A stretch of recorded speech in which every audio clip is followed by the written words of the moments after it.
السلام علیکم ورحمۃ اللہ وبرکاتہ۔ آواز پہنچ گئی؟ آواز ہماری پہنچ رہی ہے حضرات تک؟ ماشاء اللہ، ٹھیک ہے۔ تب آج ہم لوگ اپنا درس شروع کرتے ہیں۔ اعوذ باللہ من الشیطان الرجیم، بسم اللہ الرحمن الرحیم۔ آج کا جو ہمارا درس ہے وہ بھی سورہ حجرات کا ہے، اور سورہ حجرات کی جو آیتیں ہو چکی تھیں اس سے اب ہم لوگ آگے والی آیت کا درس شروع کرتے ہیں۔ اعوذ باللہ من الشیطان الرجیم، بسم اللہ الرحمن الرحیم۔ ان الذين يغضون اصواتهم عند رسول الله اولئك الذين امتحن الله قلوبهم للتقوى۔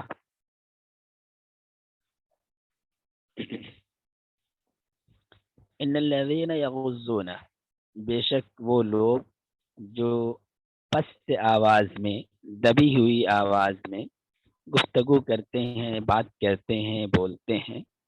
یغضون اصواتهم عند رسول اللہ، اللہ کے رسول کے پاس۔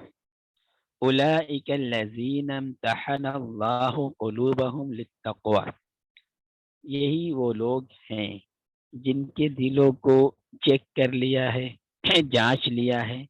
اللہ نے، للتقوى، تقوی کے لیے، ادب کے لیے۔ تو اس آیت میں جو بات ارشاد فرمائی جا رہی ہے وہ ہے ادب کی چیزیں، کہ جو لوگ رسول اللہ صلی اللہ علیہ وسلم کی مجلس میں باادب، تواضع، انکساری اور تعظیم کے ساتھ بولتے ہیں، اور اپنی آواز کو رسول اللہ صلی اللہ علیہ وسلم کی آواز سے نیچے رکھتے ہیں اور پست رکھتے ہیں، یہی وہ لوگ ہیں جن کے دلوں میں اللہ نے ادب کے لیے اور تقوی کے لیے کیا کیا ہے، پرکھ لیا ہے، جانچ لیا ہے، خالص کر لیا ہے۔ اور شاعر اسلام میں جو بھی چیزیں ہیں، یعنی وہ چیزیں جن کو دیکھ کر کے اسلام کی پہچان ہوتی ہے، اس میں سے قرآن ہے، اس میں سے رسول پیغمبر ہیں، اسی میں سے کعبہ ہے، اور اسی میں سے نماز ہے۔ اور یہ وہ تمام چیزیں ایسی ہے کہ جن کی تعظیم کی جانی چاہیے۔ وَمَن يُعَظِّمْ شَعَائِرَ اللَّهِ فَإِنَّهَا مِن تَقْوَى الْقُلُوبِ، یہاں اللہ پاک نے جو ارشاد فرمایا کہ اولئک الذین امتحن اللہ قلوبہم للتقوی، تو دوسری سورہ حج کی آیت میں یہ بات بھی ارشاد فرمائی گئی ہے، وَمَن يُعَظِّمْ شَعَائِرَ اللَّهِ فَإِنَّهَا مِن تَقْوَى الْقُلُوبِ، کہ تقوی قلب کے چیزوں میں سے یہ چیز ہے جو شاعر اللہ کا احترام کرتے ہیں، عظمت کرتے ہیں۔ یعنی یہ بات یہاں پتہ چلی، معلوم ہو گئی کہ حضور صلی اللہ علیہ وسلم کی آواز سے زیادہ آواز کا نکالنا اور بلند کرنا خلاف ادب ہے۔ جب آواز نکالنا خلاف ادب ہے تو آپ کے احکامات اور آپ کے ارشادات سننے کے بعد ان کے خلاف کسی نے آواز اٹھائی اور آواز نکالی تو یہ کس درجہ کا بڑا گناہ ہوگا، جب کہ اس گناہ کی سزا میں یہ بات کہی گئی کہ ان تحبط اعمالکم، کہ تمہارے جو اعمال ہوں وہ کیسے ہو جاتے ہیں، حبط کر لیے جاتے ہیں اور اکارت ہو جاتے ہیں، ان تحبط اعمالکم۔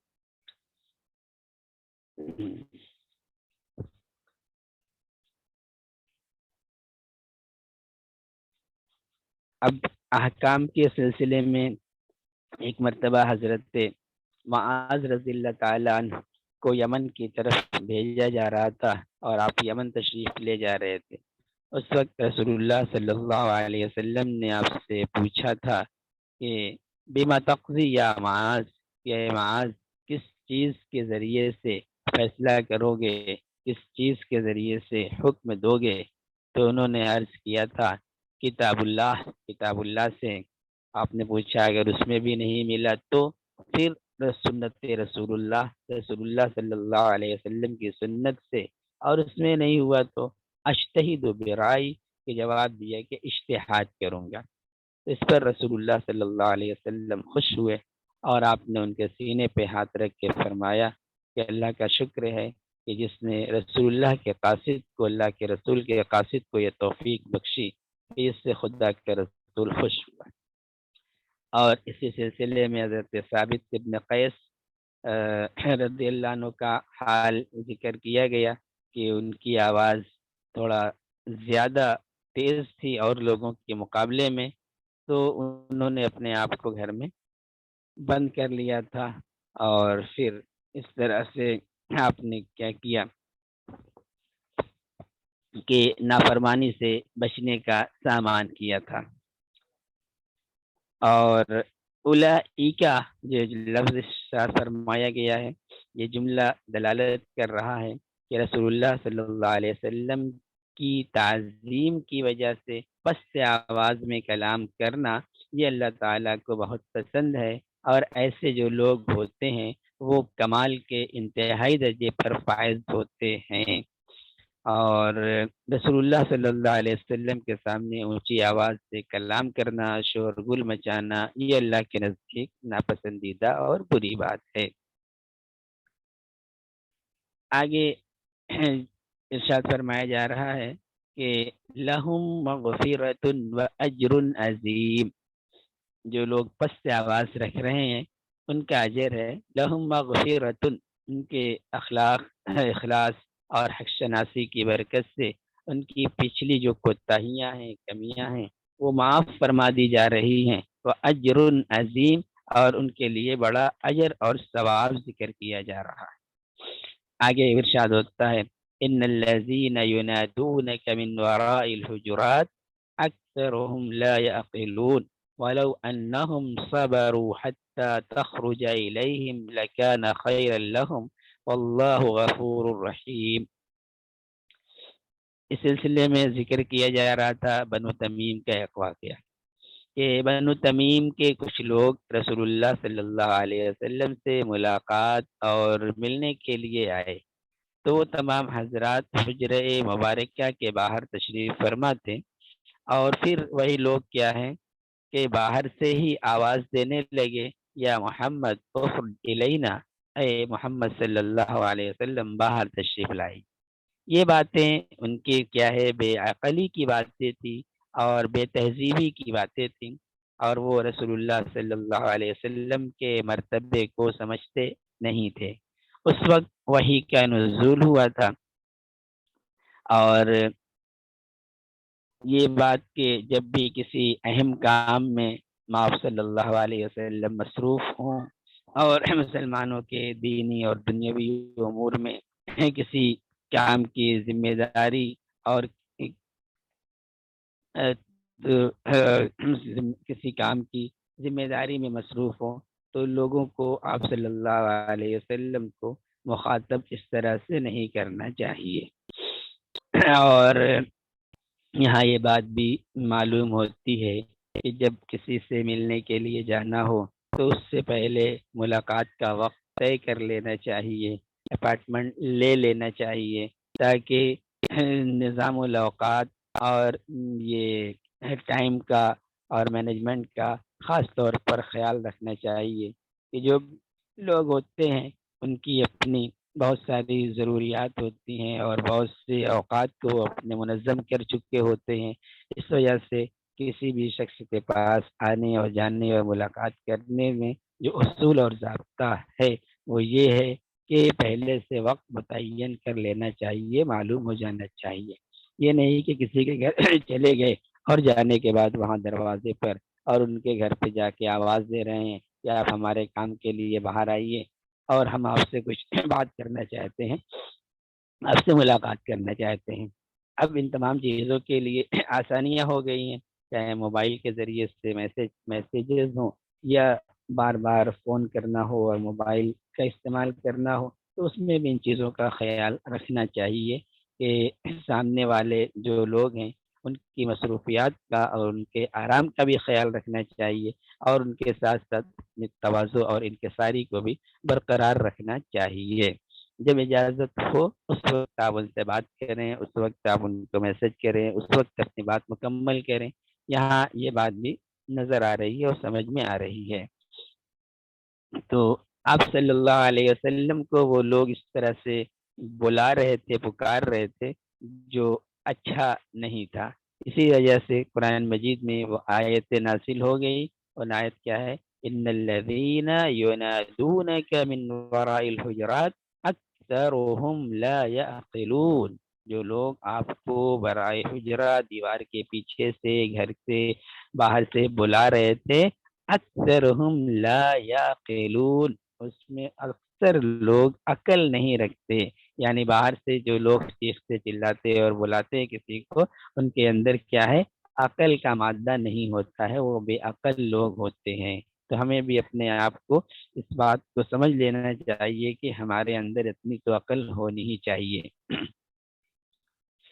اور یہ وقت رسول اللہ صلی اللہ علیہ وسلم کو باہر تشریف لا کر ان کی طرف متوجہ ہونا اور ان کو خطاب کرنا مناسب نہیں تھا، اور یہ بے عقلی کی، نادانستگی کی بات تھی۔ جو اتفاقاً کسی سے سرزد ہو جائے تو اس پر بھی کیا ہے، اللہ پاک نے مہربانی اور بخشش کی بھی بات فرمائی کہ وَلَوْ أَنَّهُمْ صَبَرُوا حَتَّى تَخْرُجَ إِلَيْهِمْ، اگر وہ لوگ صبر سے کام لیتے اور آپ اپنی ضرورت سے باہر تشریف لاتے تو یہ ان کے لیے خیر اللہم، بہتر ہوتا، اور اللہ بخشنے والا ہے، غفور الرحیم ہے۔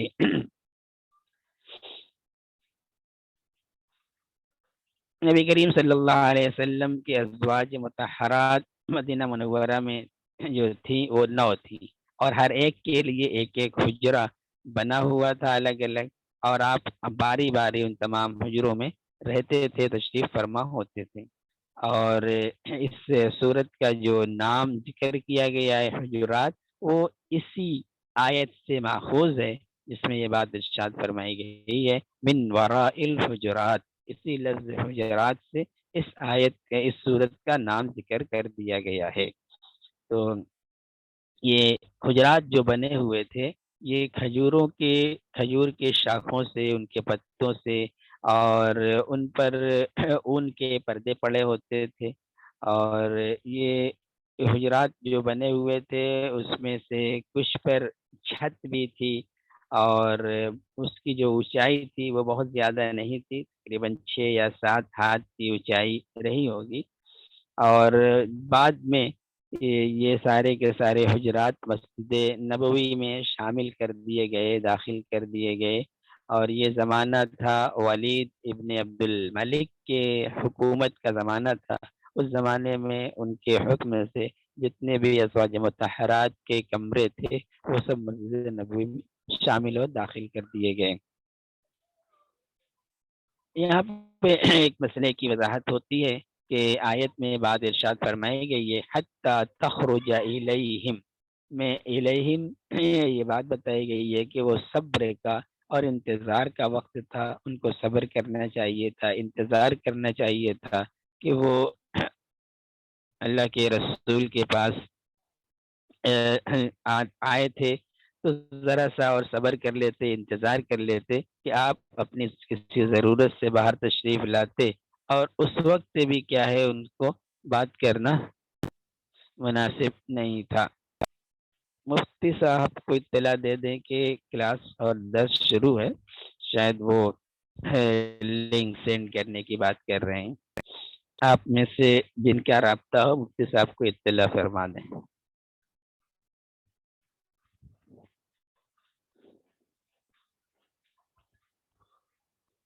اب اس کا سبب نزول معلوم ہو گیا کہ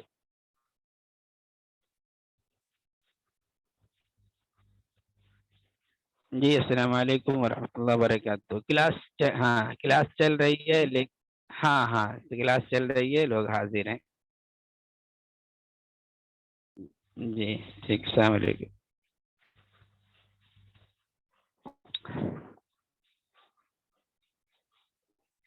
جی تو ہم لوگ کہاں تک پہنچ گئے تھے؟ پوائنٹ آؤٹ کر لیں وہاں سے تو ٹھیک ہے۔ لو مغفر دون کے من وراء الحجرات، ہاں۔ تو سبب نزول کی جو روایت تھی کہ بنو تمیم کے کچھ لوگ مدینہ منورہ آئے تھے، اور تفسیر کی کتابوں میں جو سبب نزول لکھا ہے وہ حضرت جابر رضی اللہ تعالیٰ عنہ کی روایت سے ہے کہ حجروں کے باہر جو لوگ آئے تھے ان کا نام بنام ذکر کیا گیا ہے کہ کون کون لوگ تھے. تو یہ تقریباً 70 لوگ تھے، اور 70 آدمی دوپہر کے وقت مدینہ منورہ پہنچے تھے، اور وہ دوپہر کا وقت ایسا ہوتا تھا جو قیلولہ کرنے کا ہوتا تھا، اور آپ صلی اللہ علیہ وسلم کے آرام فرمانے کا وقت ہوا کرتا تھا. اس وقت وہ لوگ پہنچے، اور وہیں سے پہنچتے ہی پکارنا شروع کر دیا کہ اخرج الینا، کہ آپ باہر آئیے، تشریف لائیے. تو اس پر یہ آیت نازل ہوئی تھی، ان الذین ینادونک من وراء الحجرات والی.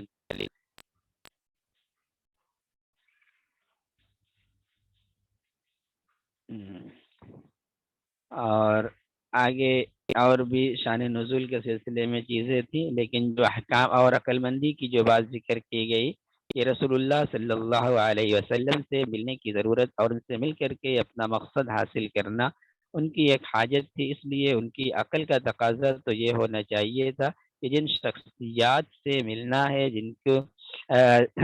عظمت اور مرتبہ اللہ تعالیٰ کی طرف سے بے مثال ہے، تو ان کی تعظیم بھی اسی طرح سے ہونی چاہیے. محض اپنی غرض اور اپنی نفسیات کی وجہ سے کیا کیا جائے کہ ہم جلدی سے جلدی بازی نہ کرنے لگیں. اب آگے ایک اور بات آ رہی ہے جو خاص طور سے مسلمانوں کو یہ سمجھانے اور بتانے کے لیے ہے کہ بغیر کسی تحقیق کے کسی چیز کو آگے نہ بڑھایا جائے، فارورڈ نہ کر دیا جائے. وہ یہاں پر ارشاد ہوتی ہے، یا ایہا الذین آمنوا ان جاءکم فاسق بنبأ فتبینوا ان تصیبوا قوما بجہالة فتصبحوا علی ما فعلتم نادمین. کہ اے وہ لوگ جو ایمان لائے ہو. اس صورت میں کئی مرتبہ اللہ پاک نے مسلمانوں کو مخاطب کیا ہے. یہ بھی بڑے اعزاز کی بات ہے کہ اللہ پاک اپنے ایمان والے بندوں کو ایمان والا بندہ کہہ کر کے مخاطب فرماتے ہیں. اپنا صرف یا عبادی یا عباد الرحمن وغیرہ کہہ کر نہیں مخاطب کیا ہے، خاص لفظ میں اور خاص بڑے پیارے اسلوب میں مخاطب کیا ہے اللہ پاک نے. تو یہاں پر بھی اللہ پاک فرماتے ہیں، اے وہ لوگ جو ایمان لائے ہو، ان جاءکم فاسقم بنبأ، تمہارے پاس اگر کوئی فاسق شخص، گنہگار شخص اور مرتبہ تقوی سے گرا ہوا کوئی شخص ہے، وہ کوئی خبر لے کر آ رہا ہے. بے نبأ، نبأ کے معنی خبر، کوئی خبر لے کر آ رہا ہے تو تم کو کیا کرنا چاہیے؟ فتبینوا، تو اس پر تحقیق کر لینا چاہیے. وہ خبر صحیح ہے، غلط ہے، سچ ہے، جھوٹ ہے، اس کی تحقیق کرنا چاہیے. ان تصیبوا قوما، کہ تم تحقیق کیے بغیر پہنچ جاؤ کسی شخص کے پاس، کسی قوم کے پاس، اور تمہارے نادانی کی وجہ سے اور تمہارے نا سمجھی کی وجہ سے کیا ہو جائے کہ تمہیں ندامت اختیار کرنی پڑے. تم کچھ ایسا کام کر بیٹھو جس کے کرنے کی وجہ سے تم اپنے اوپر نادم ہونے لگو اور پچھتانے لگو.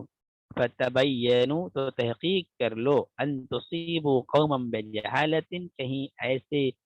بلا تحقیق ایسی کسی قوم کے پر نہ چلے جاؤ جو قوم تمہاری نادانی کی وجہ سے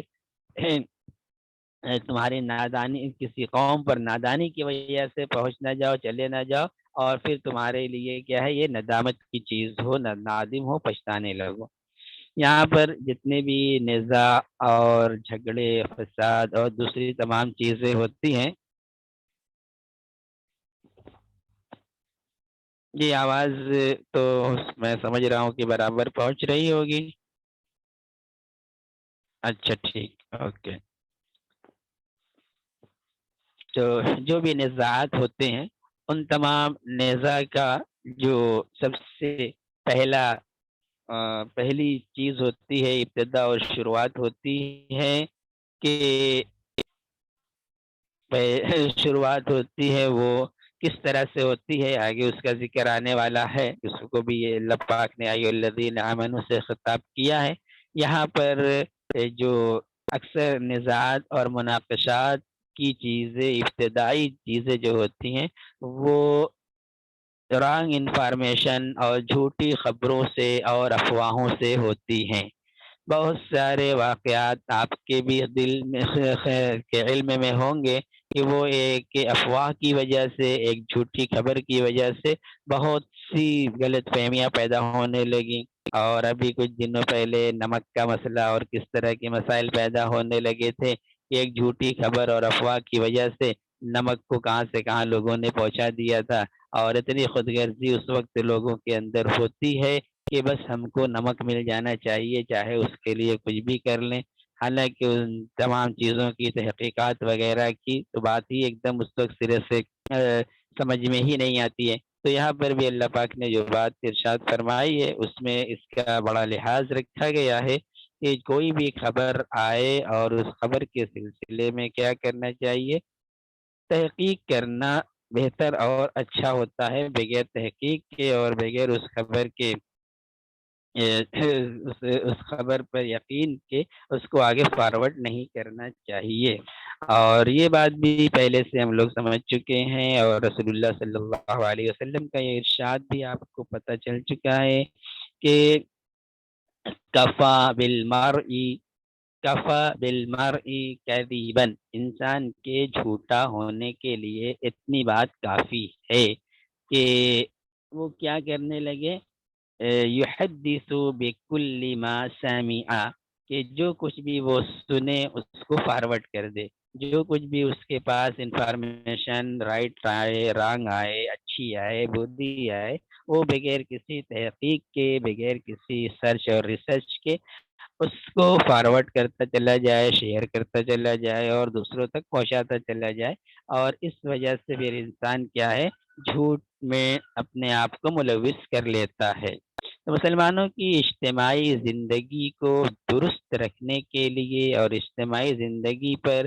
اللہ پاک نے مسلمانوں اس صورت میں مسلمانوں کے لیے بڑے اہم اصول اور ضابطے بیان فرمائے ہیں۔ اس میں تو سب سے پہلا ضابطہ آپ نے دیکھا کہ اللہ اور اس کے رسول کے حکم سے آگے بڑھنا نہیں ہے، ہر حالت میں اللہ کا تقوی اختیار کرنا ہے۔ اب اس کے بعد یہ ارشاد فرمایا کہ رسول اللہ صلی اللہ علیہ وسلم کی آواز سے اپنی آواز کو بلند نہیں کرنا ہے۔ اور پھر ارشاد فرمایا کہ جس طرح آپس میں ایک دوسرے کو پکارتے اور بلاتے ہو، گفتگو کرتے ہو، اس انداز سے رسول اللہ صلی اللہ علیہ وسلم کے ساتھ نہیں ہونا رہنا ہے۔ اگر ایسا ہوتا ہے تو اعمال ضائع ہونے کا اندیشہ ہے۔ اور جو لوگ مجلسوں میں آوازوں کو پست رکھتے ہیں ان کے دلوں کو اللہ پاک نے تقوی کے لیے چن لیا ہے، خاص کر لیا ہے، چیک کر لیا ہے، اور انہی کے لیے بخشش کا اور اجر کا وعدہ کیا گیا ہے۔ اور اس کے بعد جو لوگ ایسا کرتے ہیں کہ بلا تحقیق کے گفتگو کر رہے ہیں، گفتگو کرتے ہیں، ان کے سلسلے میں بات آ رہی ہے کہ یہاں پر جو سب سے اہم بات ہے وہ ہے کہ جو آیت کا پس منظر ہے پہلے ہم اسے ذکر کر لیں تو بات سمجھنا اور آسان ہو جائے گا کہ کوئی بھی بات کوئی بھی شخص لے کر کے آ رہا ہو تو پہلے اس کی جانچ پڑتال ہونی چاہیے، اس کو چیک کرنا چاہیے۔ تو آیت کا پس منظر میں مفسرین کرام جو بات ذکر فرماتے ہیں وہ یہ ہے کہ ایک شخص ولید ابن عقبہ کے نام کے قبیلہ بنو مستلق سے زکوٰۃ کا مال وصول کرنے کے لیے بھیجا گیا۔ اور یہ باتیں پس منظر کے طور پہ اور آیت کو اور اس کے مفہوم کو سمجھانے کے طور پہ ذکر کی جا رہی ہیں۔ قرآن مجید کی ہر آیت کے لیے کوئی بیک گراؤنڈ ہو، کوئی پس منظر ہو، کوئی شان نزول ہو، اس کی کوئی ضرورت نہیں ہے، اور نہ ہی ہر آیت کے لیے شان نزول اور پس منظر کا ذکر ہوتا ہے۔ لیکن جن آیتوں کو سمجھنے اور سمجھانے کے لیے ضرورت ہوتی ہے وہاں پر مفسرین اکرام اس کے پس منظر میں پیش آنے والے واقعات کو یا اس کے بعد پیش آنے والے کسی واقعے کو اور کسی بات کو لکھتے ہیں، ذکر کرتے ہیں، اس لیے تاکہ قرآن کی کا